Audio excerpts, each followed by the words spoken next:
In 1666, Isaac Newton was home from Cambridge University on, I kid you not, bubonic plague break, during which he did many things. I have picked 3 of them to share. Firstly, he calculated pi to 16 digits. He then wrote in his journal, quote, I am ashamed to tell you how many figures I have carried these calculations, having no other business at the time.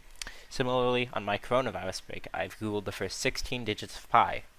Secondly, he sat in an orchard outside of his house. As often happens in orchards, an apple fell next to him. Later that day, he wrote his law of universal gravitation. While I have yet to replicate that, I will keep you updated on my theory that will unify relativity and quantum physics.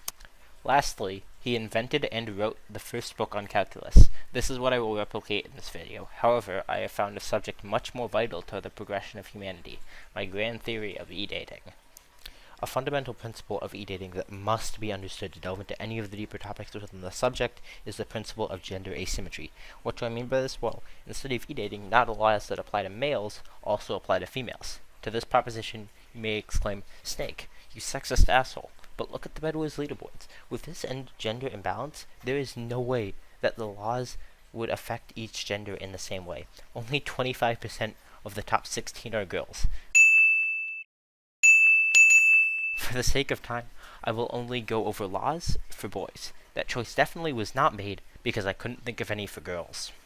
It can be noticed from the numerous bits of experimental data that certain skills in Minecraft increase your likelihood of e-dating. These are, in order of how much they increase your chances: melee PvP skill, technical skills, game sense, macro strategy, map knowledge, and finally bow PvP skill.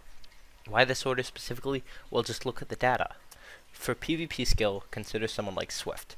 Clearly, their most prominent skill is melee combat, yet despite many instances proving that it's a really bad idea to date him, he still seems to grab all the eGirls. Note that this skill coming from a hacked client doesn't noticeably decrease your chances. Let us use XJ6 as a case study. You'll notice that despite the number in his name representing the blocks he reaches, his bedwars parties still regularly hit a 1-to-3 boy-to-girl ratio. Then there are technical skills. This includes things like bridging, block clutching, MLG water buckets. While the last is not relevant to bedwars, I've included it to give you a good idea of what technical skills are. I will admit this placement is mostly based off theory rather than hard evidence. This is for the simple reason that there aren't too many players that have very strong technical skills. However, there is still a reason for this placement. Notice our technical skills are flexible. You can flex your breezily bridging the same way you can flex your PvP skills. This helps you put emphasis on how you are an epic gamer who can ult anyone who defeats your e-girl.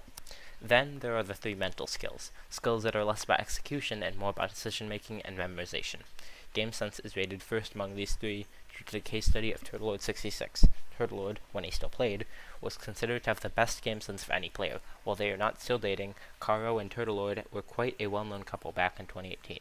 I have put map knowledge as the worst of these 3. For this, look at a player well known for map knowledge, Zen's State of Mind.